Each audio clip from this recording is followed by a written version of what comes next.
My dad married a woman after 6 months. She humiliated me in front of everyone at a party and sent me to my room.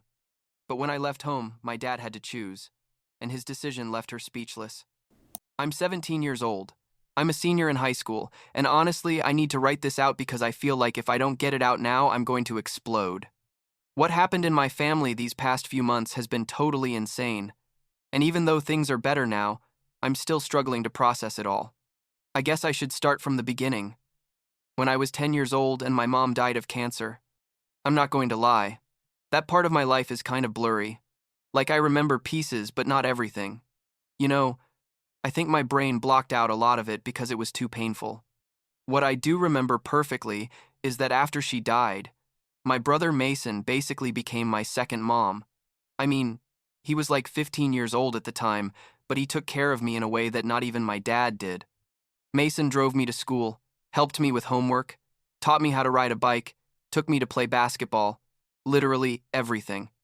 My dad was there, sure, but he was so destroyed by mom's death that he kind of shut down for a while, and Mason filled that void without anyone asking him to.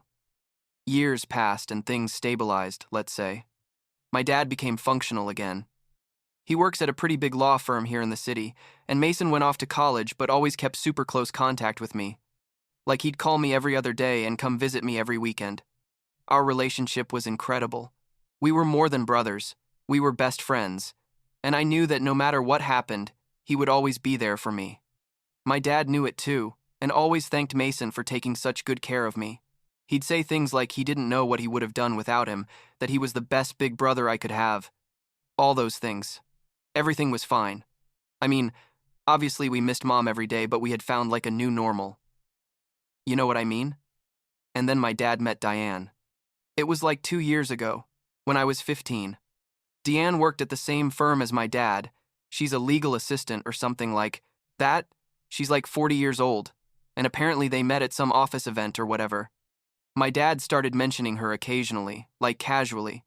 Oh, I had lunch with Diane from the office today, or Diane recommended this show to me, stuff like that. At first, I didn't give it much importance because, well, my dad is an adult and has the right to have friends and rebuild his life, but things escalated super fast. Like within 3 months, they were officially dating, and 3 months after that, my dad sat Mason and me down in the living room and told us he was going to marry her. 6 months.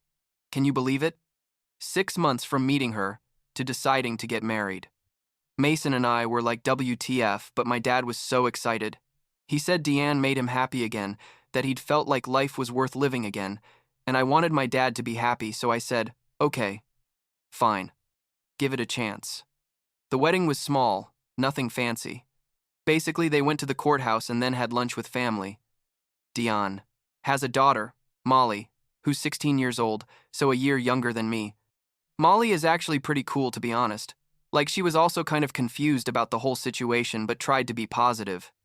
After the wedding, Diane and Molly moved into our house, and that's when everything started going to hell.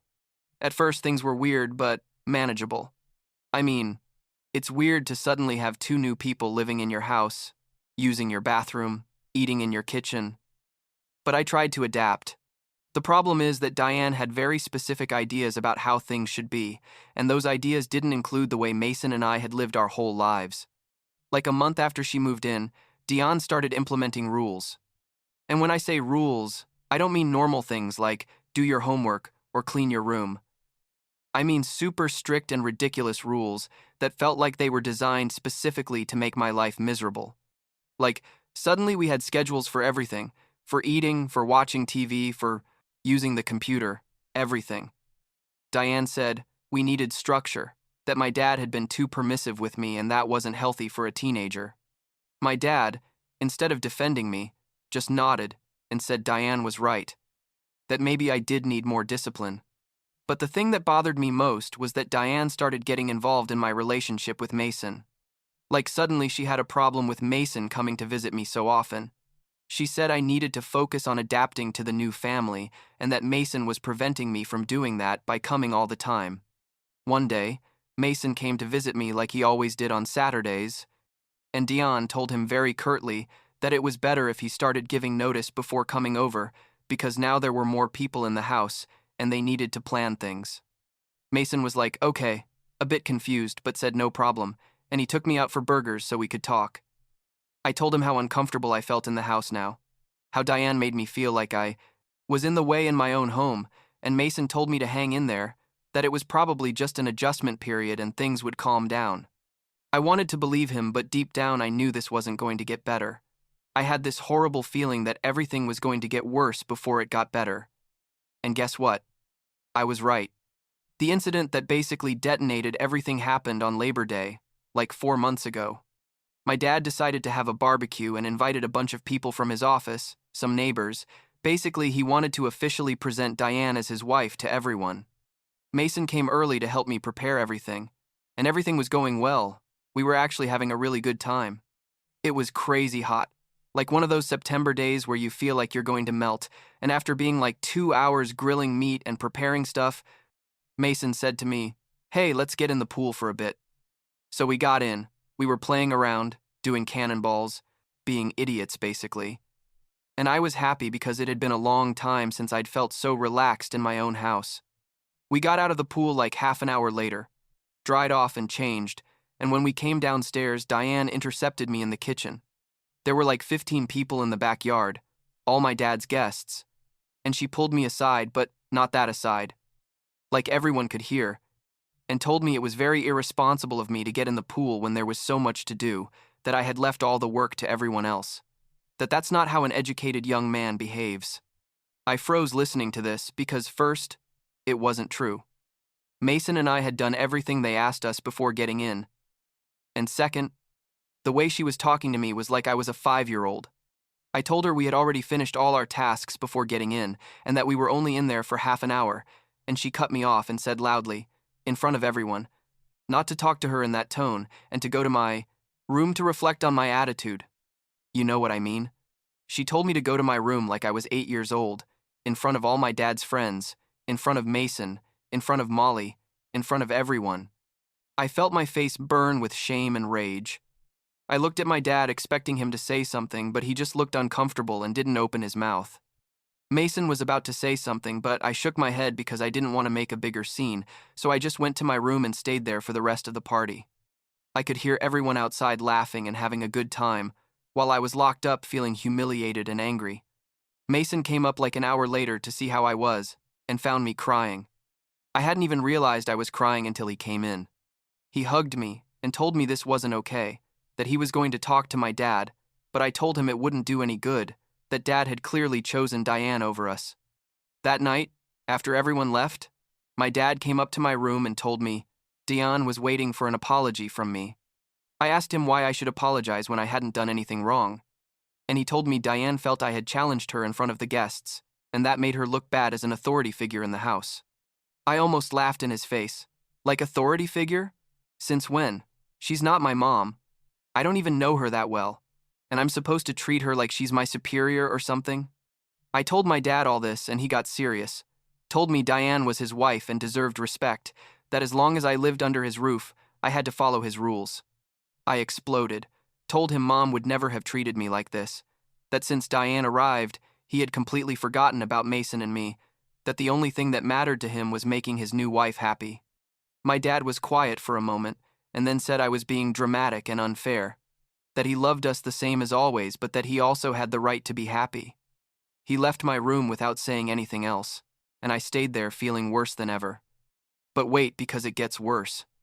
Turns out Diane, without me knowing, sent Mason a text message a few days after the incident. Mason showed me the message, and basically Diane was telling him that she really appreciated the relationship he had with me, but that she felt his constant presence was preventing me from integrating into the new family dynamic. That maybe it was better if he spaced out his visits more to give me time to adapt. The message was all polite and cordial on the surface, but the real message was super clear, for him to stay away from me. Mason was furious, like I'd never seen him so angry. He told me he was going to go talk to my dad immediately, but I begged him not to because I knew it would only make things worse. In the end, Mason agreed not to go, but told me if things got worse, to let him know immediately that he would always be there for me, no matter what. The next few weeks were horrible. Diane implemented even more rules specifically for me. Like now, I had a curfew of 9 o'clock on weeknights and 11 on weekends. I had to give her my phone every night before bed. I had to ask her permission to go out with my friends, even if I'd already told my dad. It was ridiculous. Molly didn't have any of these rules, just me. I complained to my dad, and he told me Molly had proven to be more responsible, that when I demonstrated the same maturity, maybe the rules would change. I couldn't believe it. My own dad was completely on Diane's side in everything. It was like Mason and I didn't matter to him anymore. Mason tried to keep coming to see me, but it was super awkward because Diane treated him with horrible coldness, like she wouldn't even say hi when he arrived. My dad didn't help either. He'd get tense when Mason was there. Eventually, Mason started coming less, not because he wanted to, but because the atmosphere was so toxic it was impossible to enjoy time together. I felt more and more isolated and, alone in that house, I spent most of my time locked in my room doing homework or watching shows, avoiding being in the common areas because I didn't want to have to interact with Diane. One day, I think it was like mid-October, I got home early from school because they canceled the last 2 classes, and I heard Diane talking on the phone in the kitchen. It wasn't my intention to eavesdrop, but I heard my name, so obviously, I stayed to listen. Diane was talking to someone, I don't know who, and she was telling them she didn't know what to do with me, that I was a constant problem in the house, that I resisted all authority, and that she was considering suggesting to my dad that he send me to live with my grandparents for a while, so I could learn discipline. I froze listening to this, like I literally felt like someone had thrown a bucket of cold water on me. This woman wanted to kick me out of my own house, the house where I'd grown up, where all my memories with my mom were. I went up to my room quietly and stayed there, shaking with rage. I started thinking, what would happen if they really sent me to my grandparents? They live like 4 hours from here. I'd have to change schools in my senior year, leave my friends, get even further away from Mason. And all for what? So Diane could have her perfect family without the problematic stepson ruining her vision? No, I wasn't going to let that happen. I made a decision right there. If Diane wanted me out of the house, I was going to leave, but not where she wanted. I was going to go where I decided. That night, I called Mason and told him everything. About the message Diane had sent him, the increasingly strict rules, and what I'd heard about sending me to my grandparents. Mason was quiet for a moment and then told me, come live with me. He has a 2-bedroom apartment like 20 minutes from the house. He works in marketing for a tech company and makes good money. He told me he had plenty of space and that it would be temporary. While things calmed down, I asked him if he was sure, because I didn't want to be a burden to him. And he told me I could never ever be a burden to him, that he'd been taking care of me since I was 10 years old and wasn't going to stop now. I cried on the phone, like that's how grateful I was to him. The next weekend, when my dad and Diane went out somewhere, I packed all my important stuff. Clothes, documents, my laptop, my headphones, photos of my mom, everything that really mattered to me. I put it all in 2 big suitcases and 3 backpacks. Mason came for me and we left. I left my dad a note in the kitchen that said something like, I'm going to live with Mason for a while. I need space from all this. Don't try to convince me to come back. Short and direct. I turned off my phone because I knew as soon as my dad saw the note, he was going to start calling me like crazy, and Mason took me to his apartment. The first few days were weird. I felt relieved to be out of that toxic house, but I also felt guilty and sad. He was still my dad, after all. And part of me hoped he would realize how badly he'd been treating me and come looking for me to fix things. I turned on my phone like 3 days later and had literally 52 missed calls from my dad. Like 30 text messages, even some voicemails. The messages were all variations of, please call me. We need to talk. I'm so sorry. Come home. Please, Nathan, don't do this. There was one particularly long one where he basically admitted he'd let Diane go too far, that he hadn't realized how unhappy I was, that please give him a chance to fix things. I didn't respond immediately. Honestly, I needed time to process everything. Mason told me to take all the time I needed, that there was no rush, that his house was my house for as long as I wanted. I started going to school from Mason's apartment. It was a longer commute, but I didn't care. My friends noticed something had happened, but I didn't want to get into details. So, I just told them I was having problems at home and was staying with my brother temporarily. Molly sent me some messages asking if I was okay, telling me things at the house were super tense since I left, that my dad and Diane were fighting a lot. It gave me a bit of satisfaction to know that I'm not going to lie. Like 2 weeks after I left, I finally responded to my dad. I sent him a message saying I was fine, that I was staying with Mason, and that I needed time before talking to him in person. He responded immediately saying he understood, that he respected my decision, but please give him the opportunity to talk to me when I was ready. Another week passed before I agreed to see him. We agreed to meet at the park near the house, a neutral place where we wouldn't have to be on anyone's territory. When I got to the park, my dad was already there, sitting on a bench looking like he'd aged 10 years. I sat next to him, and we stayed silent for a moment.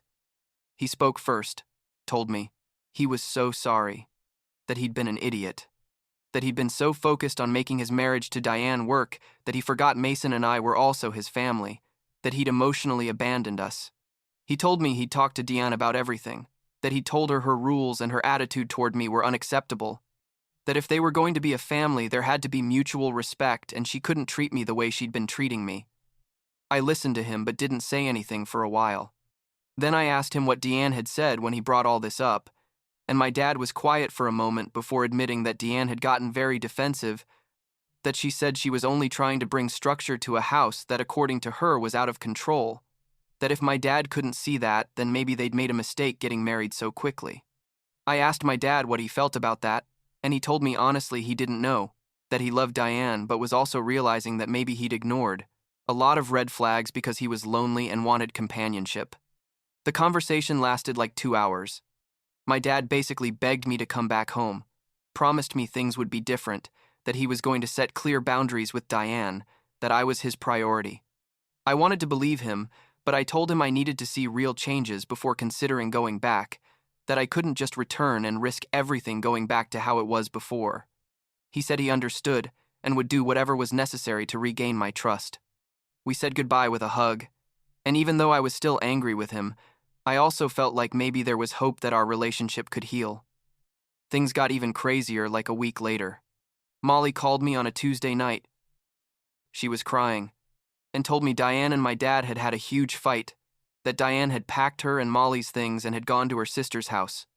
Apparently, my dad had given her an ultimatum, either accept that I was part of the family and treat me with respect, or the marriage wasn't going to work. Diane chose to leave, told my dad she wasn't going to be controlled by a rebellious teenager, that if he couldn't handle his own son, that was his problem, but she wasn't going to keep living in a house where she felt her authority wasn't respected. I'm not going to lie. When Molly told me this, I felt a weird mix of relief and sadness. Relief because it meant Diane wasn't going to be there, making my life miserable anymore. But sadness because Molly, who was innocent in all this, was suffering the consequences. Molly told me she didn't want to leave, that she liked living with us, that she felt like she finally had siblings, but that she had no choice but to go with her mom. I told her I was so sorry, that none of this was her fault, and she told me she knew her mom had been horrible to me and didn't blame me for leaving. I went to visit my dad a few days later. The house felt empty and sad, like you could feel Diane and Molly's absence in every room. My dad looked destroyed, told me he'd thought this time things would be different, that he'd finally found someone to share his life with, but that he realized too late that he'd sacrificed his relationship with his sons in the process. I asked him if he missed Diane, and he told me yes, but he missed having a good relationship with me and Mason more, that he'd realized nothing was worth it if it meant losing his real family.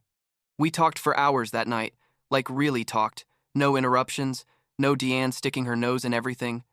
My dad told me things he'd never told me, like how lonely he'd felt after Mom died, how he'd tried to be strong for Mason and me, but inside he was shattered, how when he met Diane, he felt like maybe he could be happy again, but didn't realize he was trying to replace something that couldn't be replaced. I told him I understood. He wanted to be happy, but he couldn't do it at the expense of his children. That Mason and I needed him even, though we were already grown. A week later, my dad invited me to dinner at the house, said he wanted to start reconnecting, that he wanted it to be just the two of us. No pressure, no drama. I agreed, and it was weird at first, like we didn't really know what to say or how to act. But eventually, we fell into a natural conversation about school, my plans for college, normal stuff we hadn't talked about in months. It felt good. It felt like before, when it was just my dad, Mason, and me against the world. Molly called me like 2 weeks ago, told me my dad was having a hard time, that even though he'd resigned himself to the fact that his marriage to Diane was over, he was still processing everything and feeling guilty about how things had turned out. I thanked her for letting me know and went to see my dad that same afternoon. I found him in the living room looking at old photo albums, photos from when Mom was still alive, from when Mason and I were little. I sat with him, and we looked at the photos together. We both cried a little, and he told me he felt like he'd betrayed Mom's memory by letting someone else try to take her place and by pushing his sons away in the process. I told him Mom would have wanted him to be happy, to find love again, but that she also would have wanted him to protect Mason and me, to prioritize us. I told him we could still fix this, that we could still be a family, the three of us, that we just needed time and effort. My dad hugged me and told me I was right, that he was going to do whatever was necessary to recover the relationship we had before, that Mason and I were the most important thing in his life, and he should never have forgotten that. Now I'm back visiting the house regularly, though I still live with Mason because honestly I like being there, and Mason says there's no rush for me to leave. My dad and I are rebuilding our relationship little by little. Like it's not going to be overnight, but we're making progress. Mason has also come back to the house, and my dad has thanked him like 1,000 times for taking care of me when he couldn't. The divorce between my dad and Diane still isn't official, but they're in the process. And even though it's sad his marriage didn't work out, I think it was for the best for everyone, especially for me. Last week, my dad asked me if I would ever consider moving back into the house. I told him, maybe, that I wasn't ready yet, but I wasn't ruling out the possibility either. He looked hopeful when I told him that. And the truth is, there is a part of me that misses being in my house, in my room, in the place where I grew up. But for now, I'm good where I am. I'm close to Mason. I'm in a place where I feel safe and valued, and that's enough.